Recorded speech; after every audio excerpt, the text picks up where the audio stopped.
नमस्कार दोस्तों, हमारे यूट्यूब चैनल एग्जाम लर्नर में आपका स्वागत है। दोस्तों आज के इस वीडियो में हम लोग उत्तर प्रदेश लोक सेवा आयोग द्वारा आयोजित जीआईसी प्रवक्ता परीक्षा 2015 का सॉल्व पेपर हल करेंगे, जिसमें हम लोग फर्स्ट पेपर यानी कि सामान्य अध्ययन के प्रश्नों को देखेंगे।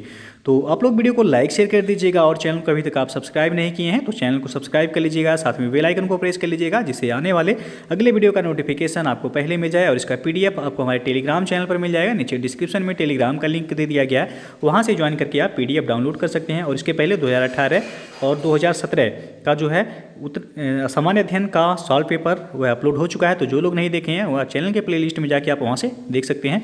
तो चलिए शुरू करते हैं।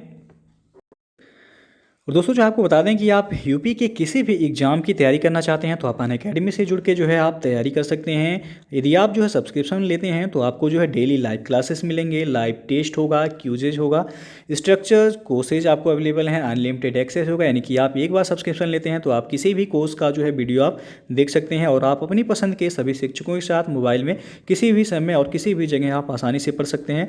और क्लास के बाद जो है आपको क्लास नोट्स अवेलेबल कराए जाते हैं और कोर्सेज जो अवेलेबल हैं यूपीपीएससी के रिकॉर्डिंग आप देख सकते हैं।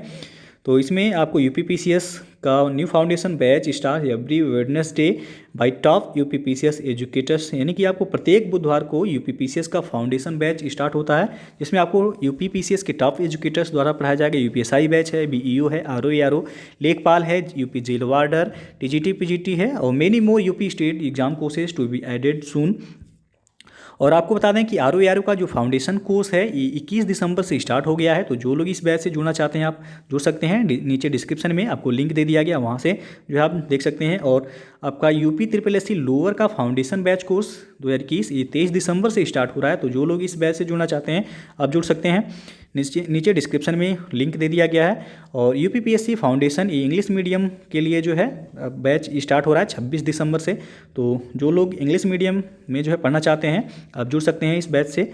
नीचे डिस्क्रिप्शन में इसका भी लिंक दे दिया गया है, वहाँ से आप जो है जाके देख सकते हैं। और इसमें आपको टॉप एजुकेटर्स द्वारा जो है यूपीपीएससी और यूपी SSSC के एग्ज़ाम की जो है तैयारी कराई जाती है। आप देख सकते हैं यहाँ पे टॉप एजुकेटर्स द्वारा आपको तैयारी करवाया जाएगा। और यहाँ जो है आप देख सकते हैं कि यदि आप सब्सक्रिप्शन लेते हैं तो 1 मंथ का सब्सक्रिप्शन आपको 1400 रुपये पड़ेगा। यदि आप हमारे रेफरल कोड यूज नहीं करेंगे तो 1400 रुपये देना होगा। यदि आप रेफरल कोड यूज करते हैं हमारा, आप देख सकते हैं यहाँ पे एग्जाम लर्नर, तो आपको 10% का जो है वहाँ पे डिस्काउंट दिया जाएगा। यानी 1 मंथ का 1400 रुपये पड़ रहा है। यदि रेफरल कोड यूज करते हैं तो आपको 1260 रुपये देना होगा। 3 मंथ का 3500 रुपये फीस है। रेफरल कोड यूज करेंगे तो 3150 रुपये पड़ेगा। 6 मंथ का 5600 रुपये है। आप रेफरल कोड यूज करेंगे तो आपको 5040 देना है। 1 साल का यानी कि 12 मंथ का 7000 रुपये है। रेफरल कोड यूज करते हैं तो आपको 6300 रुपये ही देना है। 24 मंथ यानी कि 2 साल का यदि आप सब्सक्रिप्शन लेते हैं तो आपको जो है 8400 रुपये फीस है। यानी कि रेफरल कोड यूज करने के बाद ये आपको 7560 रुपये में जो है ये कोर्स आपको मिल जाएगा। तो ये कोड जो है आप ज़रूर यूज कीजिएगा एग्जाम लर्नर, जिससे आपको जो है 10% का डिस्काउंट मिल जाएगा। इसके लिए सबसे पहले आपको अनअकैडमी का लर्निंग ऐप इंस्टॉल करना होगा, उसके बाद आप जो है सब्सक्रिप्शन ले सकते हैं। तो आप देख सकते हैं यहाँ पे जो है उत्तर प्रदेश जीआईसी प्रवक्ता परीक्षा 2015 का जो पहला क्वेश्चन पूछा गया था कि 12वीं पंचवर्षीय योजना में कृषि की लक्षित वृद्धि दर कितना है। तो इसका जो सही आंसर होगा ऑप्शन सी 4%। राष्ट्रीय विकास परिषद द्वारा 12वीं पंचवर्षीय योजना हेतु प्रस्तावित जो है दृष्टिकोण पत्र में सकल घरेलू उत्पाद, जिसको हम जीडीपी कहते हैं, तो जीडीपी वृद्धि दर हेतु 9 से लेकर 9.5% का लक्ष्य रखा गया था। और 27 दिसंबर 2012 को राष्ट्रीय विकास परिषद द्वारा 12वीं पंचवर्षीय योजना को स्वीकृति दिए जाने के साथ इसके तहत औसत वार्षिक विकास दर के लक्ष्य को घटाकर 8%, कृषि एवं संबद्ध क्षेत्र विकास दर लक्ष्य जो था वह 4%, और औद्योगिक क्षेत्र विकास दर वह 7.6% और सेवा क्षेत्र विकास दर का लक्ष्य जो रखा गया था वह 9% कर दिया गया था। तो यहाँ आपका सी ऑप्शन सही हो जाएगा। पूछा गया 12वीं पंचवर्षीय योजना में कृषि की लक्षित वृद्धि दर कितना रखा गया था, तो 4%, सी विकल्प सही है। दूसरा प्रश्न देखते हैं, निम्नलिखित वर्षों में से किसमें कृषि तथा संबद्ध क्षेत्रों की सकल घरेलू उत्पाद में समृद्धि दर सबसे कम थी। तो यहाँ जो सही होगा आपका बी ऑप्शन 2008-9 में। 2008-9 में जो है विकास दर जो था कृषि तथा संबद्ध क्षेत्रों की सकल घरेलू उत्पाद में समृद्धि वृद्धि दर वह 0.1% था। 2007-8 में ये आपका 5.7% था और 2010-11 में ये आपका 8.6% था और 2013-14 में ये 4.7% था। तो यहाँ जो है पूछा गया है कि सबसे कम किस वर्ष था, तो 2008-9 में ये 0.1 जो है समृद्धि दर था। तो बी ऑप्शन यहाँ सही हो जाएगा आपका। 2007-8 में ये 5.7 था, याद रखिएगा। 2010-11 में 8.6, 2013-14 में ये 7.6 था। लेकिन वर्तमान में जो लेटेस्ट आपका 2018-19 का जो डाटा अभी तक आया है उसमें आपका जीवीए वृद्धि दर वह आपका 2.9% है। तो ये लेटेस्ट आपको जो याद रखना है, वर्तमान में जीवीए वृद्धि दर कितना है, तो 2.9% है आपका।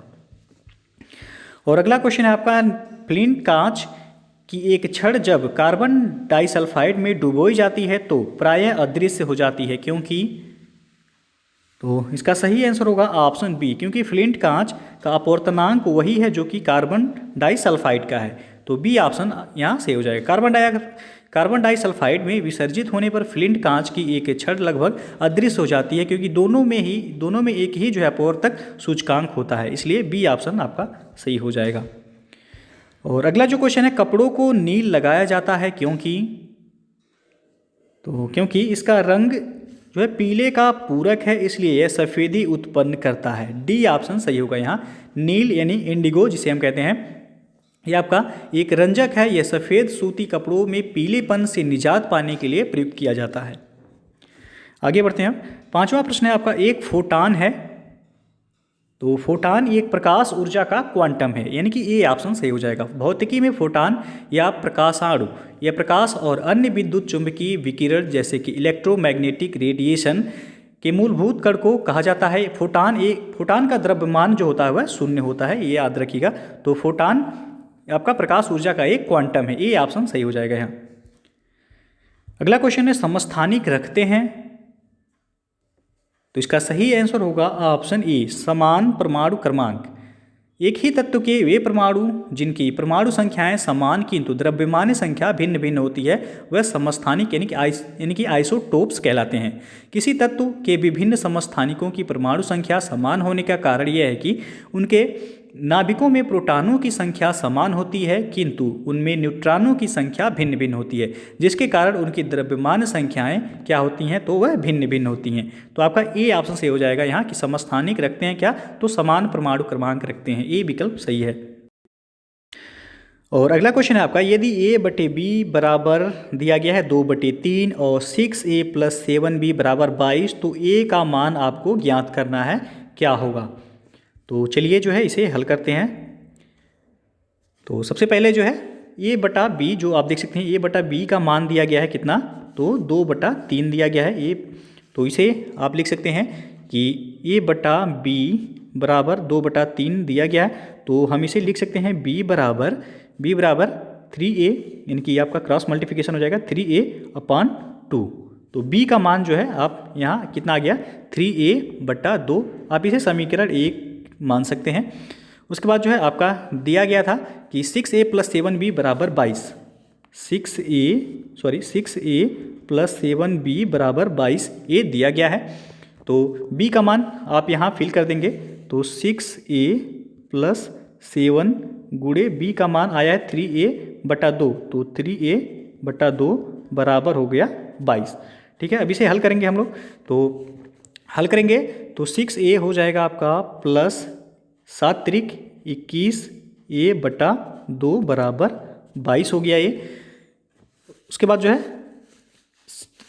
अब फिर जो है इसे हल करेंगे तो 6a 2 से गुणा करेंगे तो हो जाएगा आपका 12a प्लस हो जाएगा 21a plus 12a plus 21a/2 बराबर हो जाएगा यहाँ 22। इसके बाद जोड़ेंगे दोनों को तो 12a प्लस 21a हो जाएगा आपका 33a। 33a बराबर हो गया 22 गुणे जो है ये आपका यहाँ चला जाएगा, इधर गुणा हो जाएगा 22 गुणे 2। 33a बराबर हो जाएगा 22 गुणे 2। अब इसे हल करेंगे तो a का मान जो आ जाएगा आपका, a का मान आ जाएगा 22 दूना यहाँ हो जाएगा ये 44/33। अब इसे हल कर काट देंगे तो 11 चौक 44 11 तियाँ 33। ये बराबर कितना निकल के आया 4/3। ए का मान कितना आया 4/3। तो यही आपका जो है आंसर हो जाएगा ए का मान आया है 4/3, तो ए विकल्प जो है यहाँ सही है। अब अगला जो क्वेश्चन है आपका, एक पिता की आयु उसके पुत्र की आयु की 4 गुनी है, तो 6 वर्ष बाद पिता की आयु उसके पुत्र की आयु की 3 गुनी हो जाएगी। पुत्र की आयु आपको बतानी है कितनी है यहाँ। तो आप जो है इसे मान सकते हैं, माना पुत्र की आयु कितना, तो x वर्ष हो गया। पिता की आयु जो है यहाँ पूछा गया 4 गुनी है, तो ये पुत्र की आयु हो गई x और पिता की आयु हो जाएगा आपका 4 गुना है तो 4x हो जाएगा आपका। उसके बाद जो है आप प्रश्नानुसार जो है देख सकते हैं यहाँ कि 6 वर्ष बाद पिता की आयु उसके पुत्र की आयु की 3 गुनी हो जाएगी। तो आप पिता की आयु 4x हो गया प्लस 6 हो जाएगा बराबर 3x प्लस 6, क्योंकि 6 वर्ष बाद कह रहा है। ये समीकरण हो गया आपका, इसे आप हल करेंगे तो आपका आंसर आ जाएगा 4x प्लस 6 बराबर, अब ये इसमें गुणा हो जाएगा 3x प्लस जो है 6 त्रिक 18 हो गया। अब जो है 4x माइनस जो है इधर आपका जाएगा पक्षांतर होगा तो -3x हो जाएगा, -3x बराबर 18, 6 उधर जाएगा माइनस हो जाएगा 18 माइनस 6। उसके बाद जो है आपका हो जाएगा x बराबर कितना निकल के आएगा, तो x बराबर आ जाएगा आपका 4 - 3x, ये आपका x बचेगा, बाकी 12 18 में से 6 जाएगा तो आपका कितना बचेगा 12, तो x बराबर कितना निकल कर आ गया 12। तो पुत्र की आयु यानी कि x पूछा गया है, पुत्र की आयु ही पूछा गया है, तो हो जाएगा आपका 12 वर्ष। पुत्र की आयु 12 वर्ष यानी कि सी ऑप्शन से हो जाएगा। पिता का आयु पूछा जाता है तो 12 में 4 का गुणा कर देते हैं, यानी कि x का मान 12 है तो 12 में से 4 आपका गुणा हो जाता है, तो 12 चौको 48। पिता की आयु 48 वर्ष और पुत्र की आयु कितना है, तो वह 12 वर्ष। तो पुत्र की आयु पूछा गया आपसे, सी ऑप्शन सही हो जाएगा यहाँ। अगला जो क्वेश्चन है आपका, सरल करने पर 4√27 - 2√48 प्लस √147 देता है, यानी कि मान आपको इसका ज्ञात करना है। तो चलिए जो है इसे हल करते हैं।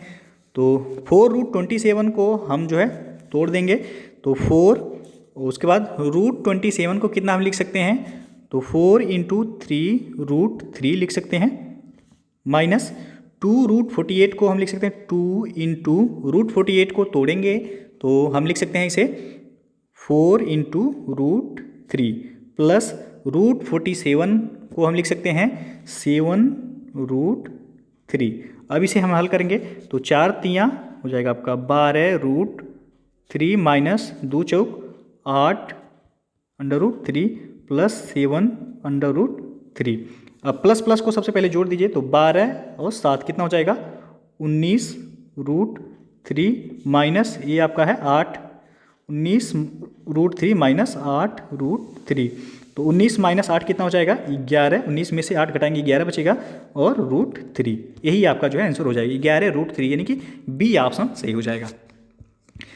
और अगला जो क्वेश्चन है आपका, यदि किसी त्रिभुज का एक कोण 130 अंश का हो तो शेष 2 कोणों के अर्धकों के बीच का कोण कितना होगा। तो चलिए जो है इसे देखते हैं। तो किसी त्रिभुज का कोण यानी कि आपका 130 अंश दिया गया है, तो शेष 2 कोणों का योग जो होगा वह 180 माइनस हो जाएगा 130, यानी कि कितना होगा 50 डिग्री होगा। तो शेष दोनों कोणों के अर्धकों का योग कितना हो जाएगा 50/2, यानी कि 25 डिग्री हो जाएगा। तो शेष दोनों कोणों के अर्धकों के बीच का कोण जो होगा वह आपका 180 में से आप 25 घटा देंगे, तो 180 माइनस 25 बराबर हो जाएगा 155 डिग्री। आंसर जो होगा आपका ए ऑप्शन सही होगा 155 डिग्री। अगला जो क्वेश्चन है आपका, जैन कल्पसूत्र के लेखक कौन थे। तो जैन कल्पसूत्र के लेखक जो थे वह थे भद्रबाहु, ये ऑप्शन सही हो जाएगा। जैन धर्म का प्रारंभिक इतिहास वह कल्पसूत्र जो कि लगभग 4वीं शताब्दी ईसा पूर्व से जो है ज्ञात होता है, जिसकी रचना किसके द्वारा की गई थी, तो भद्रबाहु के द्वारा की गई थी, ये विकल्प सही है। और अगला क्वेश्चन है, राजतरंगिणी की रचना हुई थी, तो इसकी रचना हुई थी 12वीं शताब्दी ईस्वी में, सी विकल्प सही हो जाएगा। राजतरंगिणी के लेखक जो हैं वह, इनका नाम याद रखिएगा, कल्हड़। पूछा भी जाता है राजतरंगिणी के लेखक कौन है, तो कल्हड़। कल्हड़ के समय जो है कश्मीर का शासक जो था वह था जय सिंह। जय सिंह का शासनकाल था 1128 से लेकर 1154 ईस्वी तक जयसिंह का शासनकाल था। उसी के शासनकाल के दौरान 1148 से लेकर 1149 ईस्वी में कलहर ने अपनी महान कृति राजतरंगिणी को पूरा किया था। और राजतरंगिणी में कुल 8 तरंग हैं। कितने तरंग हैं? 8 तरंग हैं और 8000 के करीब श्लोक हैं। कितने श्लोक हैं इसमें? तो 8000 के करीब श्लोक हैं। प्रथम 3 तरंगों में अत्यंत प्राचीन काल का कश्मीर का परंपरागत इतिहास है और चौथे से लेकर 6वें तरंगों में कारकोट तथा उत्पल वंशों का इतिहास है और 7वें और 8वें तरंगों में लोहार वंश का इतिहास अंकित है। तो आपसे जो पूछा गया है प्रश्न यहाँ, राजतरंगिणी की रचना हुई थी तो यह आपका 12वीं शताब्दी ईस्वी में हुआ था और इसके लेखक कौन है राजतरंगिणी के? तो कलहर। अगला जो क्वेश्चन है, निम्नलिखित में से किसने गांधी जी को चंपारण में आमंत्रित किया था? तो आप सबको पता होगा राजकुमार शुक्ल ने। डी ऑप्शन से हो जाएगा। महात्मा गांधी को चंपारण आने तथा कृषकों की समस्या की जांच करने के लिए पंडित राजकुमार शुक्ल ने जो है राजी किया था तथा चंपारण समस्या की जांच में गांधी जी के सहयोगियों में आचार्य जे.बी. कृपलानी के साथ doctor Rajendra Prasad, Mahadev Desai, C.F. Andrews और अनुग्रह नारायण सिंह, राजकिशोर प्रसाद और H.S. पोलाक, ये सभी जो है शामिल थे। और कब जो है आमंत्रित किए थे राजकुमार शुक्ल? तो वह लखनऊ अधिवेशन 1916 में जो है गांधी जी को आमंत्रित किए थे। तो डी ऑप्शन सही हो जाएगा। अगला जो क्वेश्चन है आपका, निम्नलिखित में से कौन गदर दल से संबंधित नहीं था? ऑप्शन आप देख सकते हैं यहाँ पे। तो इसका जो सही आंसर होगा तो डी ऑप्शन यहाँ से हो जाएगा, खुदीराम बोस। 1913 में सोहन सिंह भाकना ने Hindustan association of the Pacific coast नामक एक संस्था की स्थापना की थी और इस संस्था में गदर नामक एक अखबार निकाला, जिससे इस संस्था का नाम भी गदर पार्टी पड़ गया। और गदर पार्टी के संस्थापक अध्यक्ष सरदार सोहन सिंह भाकना थे। लाला हरदयाल इस संस्था के मनीषी यानी कि पथ प्रदर्शक थे और गदर पार्टी के सदस्य में रामचंद्र, बरकतुल्ला, रास बिहारी बोस, राजा महेंद्र प्रताप, अब्दुल रहमान, मैडम भीकाजी कामा, करतार सिंह सराबा, पंडित काशीराम, ये सभी थे। जबकि खुदीराम बोस जो है यहाँ डी ऑप्शन जो दिया गया है, ये मुजफ्फरपुर बम कांड जो कि आपका 1908 ईस्वी में हुआ था उससे संबंधित हैं। तो डी ऑप्शन यहाँ सही हो जाएगा। अगला जो क्वेश्चन है, गोविंद सागर जलाशय स्थित है कहाँ पर? तो गोविंद सागर जलाशय ये हिमाचल प्रदेश में स्थित है। डी ऑप्शन सही हो जाएगा। गोविंद सागर जलाशय ये भाखड़ा बांध के पीछे स्थित एक जलाशय है जो कि हिमाचल प्रदेश में स्थित है। अगला जो क्वेश्चन है, नाथुला दर्रा भारत के किस राज्य में स्थित है? तो आप सबको पता होगा, बहुत फेमस क्वेश्चन है। नाथुला दर्रा सिक्किम में है। नाथुला दर्रा यह हिमालय क्षेत्र में जो है समुद्र तल से करीब 4508 मीटर की ऊंचाई पर स्थित है। यह भारतीय क्षेत्र में सिक्किम की राजधानी गंगटोक से करीब 52 किलोमीटर पूर्व में स्थित नाथुला दर्रा यह चीनी क्षेत्र में तिब्बती पठार की चुंबी घाटी में खुलता है। नाथुला यह भारत एवं चीन के बीच तीसरा सीमा व्यापार पॉइंट है। अन्य 2 व्यापार पॉइंट जो कि उत्तराखंड में एक लिपू लेक है और दूसरा हिमाचल प्रदेश में सिप किला है। तो यहाँ जो है पूछा गया नाथुला दर्रा किस राज्य में है? तो सिक्किम में है। और अगला जो क्वेश्चन है, यूरोप में 4 राजधानियों से होकर प्रवाहित होने वाली नदी कौन सी है?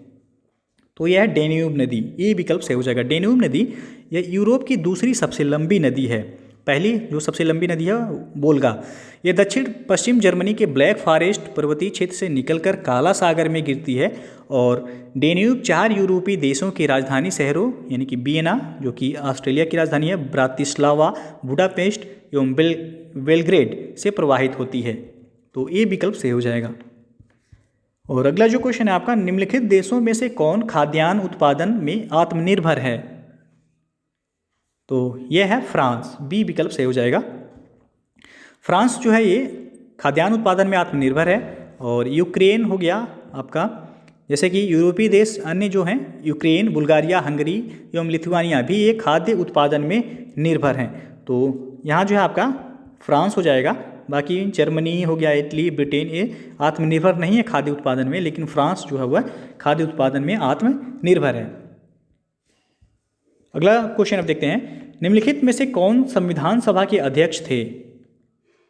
तो आप सबको पता होगा संविधान सभा के अध्यक्ष जो थे डॉक्टर राजेंद्र प्रसाद थे। 9 दिसंबर 1946 9 दिसंबर 1946 को संविधान सभा की प्रथम बैठक की अध्यक्षता अस्थायी अध्यक्ष के रूप में डॉक्टर सच्चिदानंद सिन्हा ने की थी और 11 दिसंबर 1946 को संविधान सभा ने डॉक्टर राजेंद्र प्रसाद को निर्विरोध संविधान सभा के अस्थायी अध्यक्ष के रूप में निर्वाचित किया था।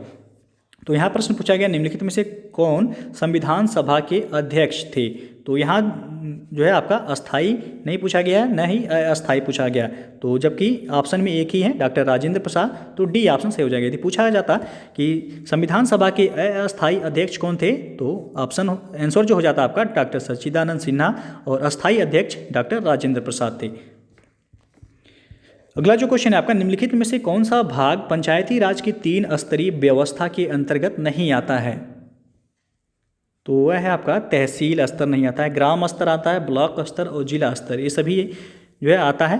तहसील स्तर इसमें नहीं आता है। सर्वप्रथम बलवंत राय मेहता ने 1957 में पंचायती राज पर अपनी सिफारिश प्रस्तुत की थी, जिसमें उन्होंने प्रजातांत्रिक विकेंद्रीकरण की सिफारिश की और इसके अनुसार 3 स्तरों पर पंचायती राज संस्थाओं का गठन हुआ। पहला जिला स्तर पर, उसके बाद जो है जिला स्तर, ब्लॉक स्तर, फिर जो है ग्राम स्तर। तो 3 स्तर पर प्रश्न भी ये भी बनता है कि किसने जो है पंचायती राज व्यवस्था की सिफारिश की थी। तो बलवंत राय मेहता ने। अगला जो क्वेश्चन है आपका, भारतीय संघीय प्रणाली की निम्नलिखित विशेषताओं में से कौन सी सही है। पहला शक्तियों का बंटवारा, दूसरा है शक्तियों का पृथक्करण, तीसरा है स्वतंत्र न्यायपालिका, चौथा है प्रधानमंत्री का नेतृत्व और पांचवा है लिखित संविधान। तो यहाँ जो सही हो जाएगा आपका शक्तियों का बंटवारा, स्वतंत्र न्यायपालिका और लिखित संविधान। ये जो है भारतीय संघीय प्रणाली की विशेषताओं में से है। बाकी जो है आपका यानी कि शक्तियों का पृथक्करण नहीं होगा और जो है प्रधानमंत्री का नेतृत्व इसमें शामिल नहीं है। तो 1, 3, 5 यानी कि आपका विकल्प जो सही हो जाएगा डी ऑप्शन यहाँ सही है। और अगला प्रश्न है आपका, नियंत्रक और महालेखा परीक्षक द्वारा की गई टिप्पणियों पर उचित कार्यवाही करने की मूल जिम्मेदारी निहित है किसमें। तो यह संसद में निहित है। सी विकल्प सही हो जाएगा। संविधान के अनुच्छेद 151A में के तहत जो है नियंत्रक एवं महालेखा परीक्षक की रिपोर्ट राष्ट्रपति के द्वारा संसद के दोनों सदनों के समक्ष प्रस्तुत करवाया जाता है और नियंत्रक एवं महालेखा परीक्षक का टीका टिप्पणी पर उचित कार्रवाई करने की अंतिम जिम्मेदारी जिसको है वह संसद को है। तो सी ऑप्शन सही हो जाएगा। और नियंत्रक एवं महालेखा परीक्षक यानी कि कैग की जो है व्यवस्था अनुच्छेद 148 में किया गया है और वर्तमान में जो है CAG यानी कि नियंत्रक एवं महालेखा परीक्षक जो है वह है गिरीश चंद्र मुर्मू। याद रखिएगा गिरीश चंद्र मुर्मू वर्तमान में ये नियंत्रक और महालेखा परीक्षक हैं। अगला जो क्वेश्चन है आपका, निम्नलिखित में से कौन सा एक भारत में निर्देशित कोर उद्योगों में सम्मिलित नहीं किया जाता है। तो आपको बताना है इसमें कौन सा ऑप्शन जो है सही होगा। तो इसका सही विकल्प हो जाएगा ऑप्शन सी सॉफ्टवेयर।